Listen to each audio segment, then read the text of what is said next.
Le prince Harry est très heureux de son choix de quitter ses fonctions royales selon un commentateur. Pensez-vous que c'était pour le mieux? Votez dans notre sondage. Le duc et la duchesse de Sussex ont décidé de quitter la famille royale en janvier 2020 et vivent depuis en Californie avec leurs 2 enfants, Archie et Lilibet. C'est une décision qui, selon une source de haut niveau, a rendu la famille royale profondément déçue et complètement furieuse. Le prince Harry n'est revenu au Royaume-Uni qu'à quelques occasions importantes, comme pour les funérailles de son grand-père le prince Philippe, alors que Meghan ne l'a pas rejoint. La rédactrice en chef du magazine Majesty, Ingrid Sourd, affirme que Harry en particulier est très heureux de leur vie 2 ans après le mégoï. Madame Sourd a déclaré au Mirror, « J'entends dire que, malgré tout, Harry est très heureux de son sort. Il a réussi à rompre avec la vie royale toxique, ce que sa mère a toujours voulu faire mais n'a jamais pu le faire. »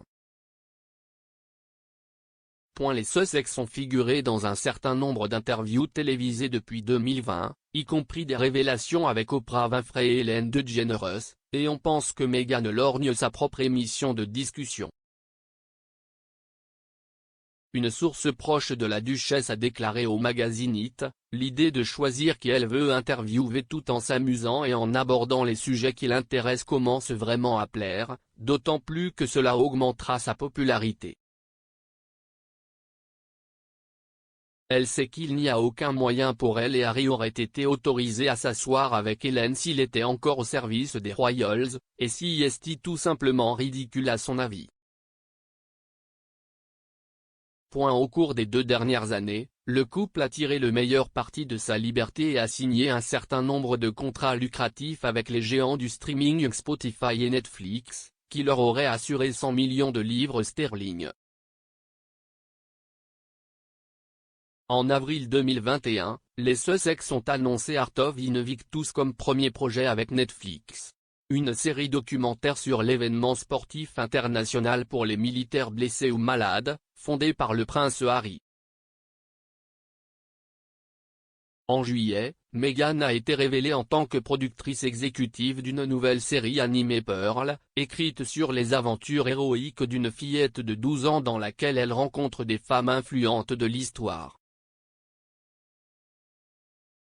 Les dates de sortie des 2 projets n'ont pas encore été confirmées et, dans l'état actuel des choses, le duc et la duchesse n'ont terminé aucun projet avec Netflix près de 15 mois après le début de leur contrat.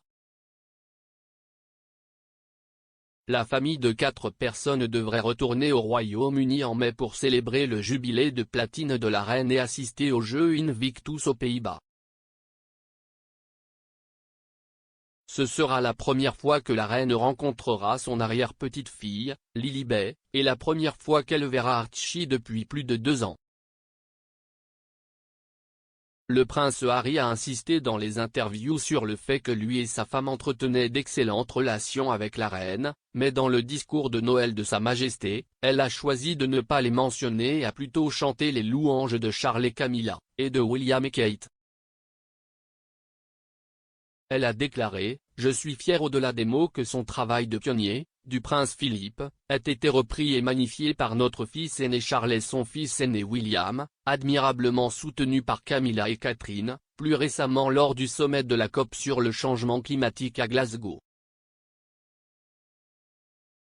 Pensez-vous que les Sussex devraient un jour reprendre leurs fonctions royales? Donnez votre avis dans la section commentaires ci-dessous.